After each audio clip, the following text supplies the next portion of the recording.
दूसरा सबसे बड़ी बात मैं पवन जी आपको बताना चाहता हूं कि हमने खाली प्रिंट मीडिया और इलेक्ट्रॉनिक मीडिया में ही काम करने का नहीं सोचा है। समाज के रिश्ते नासूरों पर हम एपिसोड बनाते जाएंगे। अभी हमने गुनाहगार कौन, जिसका शाम को प्रदर्शन होगा, आप सभी वहां पर उपस्थित रहेंगे, आप सबको आमंत्रित करता हूं। गुनाहगार कौन, ये थॉट था मेरे दिमाग में। मैंने वो पलायन के दृश्य देखे, हालांकि 1947 का पलायन नहीं देखा मैंने। वो धर्म आधारित पलायन था, वो आजादी के लिए पलायन था, जिन्ना की जिद पे पलायन हुआ। लेकिन आज जो पिछले 2 साल में हमने पलायन देखा, जो त्रासदी देखी, उस पीड़ा को कम से कम मैं तो बर्दाश्त नहीं कर सका। और उसको जब हमने गुनाहगार कौन की शक्ल में पहला एपिसोड बनाया, अभी हमारे 3 एपिसोड बाकी हैं, तो ये मानिए कि एक एक सीन पे और एक एक स्क्रिप्ट को लिखते हुए शायद मुझे तीसरा अटैक आ जाता। 2 अटैक तो पहले आ चुके हैं, स्टंट लगे हुए हैं, आप सबको पता है। लेकिन उसको पूरा करना था, क्योंकि ये मेरी जिम्मेदारी है। ये मेरी जिम्मेदारी है कि मुझे इस तंत्र और प्रशासन को यह बताना है कि आप लोगों की नाकामियां हम आम जनता पे कितनी भारी पड़ती है। मजदूर मजलूम की आहें अच्छे अच्छों को मिटा देती है, अच्छे अच्छों को मिटा देती है।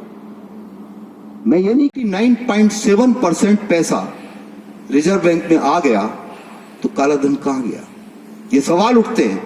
इन सवालों पे हम आपके साथ फिर अगले एपिसोड में मिलेंगे और फिर इसी तरह से हम सब बैठेंगे और विचार करेंगे। गुनाहगार कौन है ये डिसाइड करने वाला मैं नहीं, मेरा काम है जो कुछ है उसको दिखा दूं। निर्णय आम जनता का है, वो फैसला करे कि क्या इसमें सोनिया की गलती थी, क्या राहुल और प्रियंका ने राजनीति करी, क्या अमित शाह जी ने और मोदी जी ने राजनीति करी। लेकिन मरे हम, उस पीड़ा को मैंने आप सबके सामने रखा है और निर्णय आपका रहेगा। धन्यवाद, जय हिंद।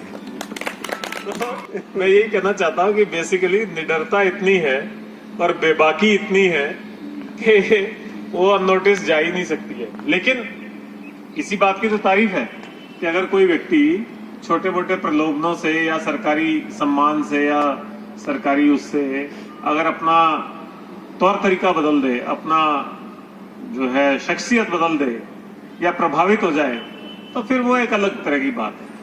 तो आज भटनागर साहब की पहचान इसी बात के लिए है कि बहुत ही निडर और बेबाक वरिष्ठ पत्रकार है। और मुझे कहते हुए खुशी कि बच्चों को भी इन्होंने ऐसे ही संस्कार दिए हैं। बच्चे भी आपको पता ही है, जिसने राजनीति में सहयोग करना है वो राजनीति में कर रहे हैं, अच्छा काम कर रहे हैं। जिसने अपना बिजनेस करना है वो भी बिजनेस अच्छा से कर रहे हैं, बहुत ही उम्दा ढंग से कर रहे हैं। तो ये एक परिवार का कल्चर होता है, एक परिवार के संस्कार होते हैं। और मुझे बेहद अच्छा लगा कि भटनागर साहब ने कहा कि मैं रोज मंदिर में भले ही पूजा नहीं करूं, लेकिन माता पिता के चित्र पे जरूर अगरबत्ती करता हूं। तो ये बेहद छूने वाली बात है। हमारे घर में भी ऐसा ही संस्कार है। और जब तक माता पिता थे तो हमने एक पट्टिका लगा रखी थी घर में, कॉमन प्लेस पे। लोग पेंटिंग लगाते हैं, कोई कुछ लगाते हैं, हमने लगा रखा था कि जिन माता पिता की सेवा की वो तीर्थ दान कियो ना कियो। तो इसमें कोई संदेह नहीं है कि जो आपका ये है, और बड़ों का आशीर्वाद ही होता है।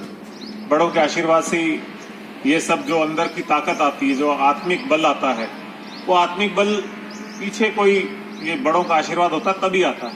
वरना तो संसार है, आपको भी प्रभावित करता है। अगर कोई संसारिक बिंदु जो भी होते हैं राज के इसके उसके, तो आपको भी प्रभावित करते हैं।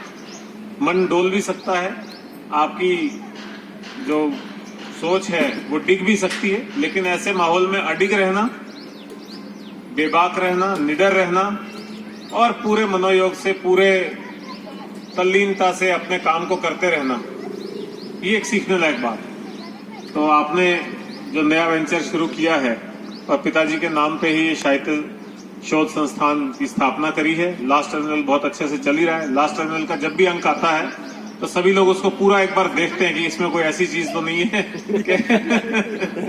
तो फिर उसको तसल्ली आती है कि हाँ बच गए, जैसा होता गोली चली तो क्या हमारे तो नहीं लगी गई तो क्या नहीं बच गए, हम तो बच गए, आज का अंक तो सही निकल गया। तो वैसी स्थिति है। तो मैं आपको एक बार फिर साधुवाद देना चाहता हूँ और आपने पिताजी के नाम पे किया है तो निश्चित तौर पे तो आगे बढ़ना ही बढ़ना है। और आपकी जो भी सोच है, जो विचार हैं, जो आपके मन में है कि मेरे को ये और एस्टेब्लिश करना है, हम सबकी शुभकामनाएं आपके साथ हैं। और साथ ही साथ मैं ये भी कहता हूँ कि आपका इसी तरह का जो जोश है और जो आपकी मानसिक ताकत है और जो आपके विचार हैं और आपका स्वास्थ्य है वो हमेशा ऐसी अच्छा बना रहे। और समाज को बहुत जरूरत है आप जैसे जागरूक और क्रिएटिव लोगों की। तो आप सबका आशीर्वाद हमको मिलता रहे। मेरी बहुत बहुत शुभकामनाएं एक बार फिर आप सबके लिए। Thank you very much.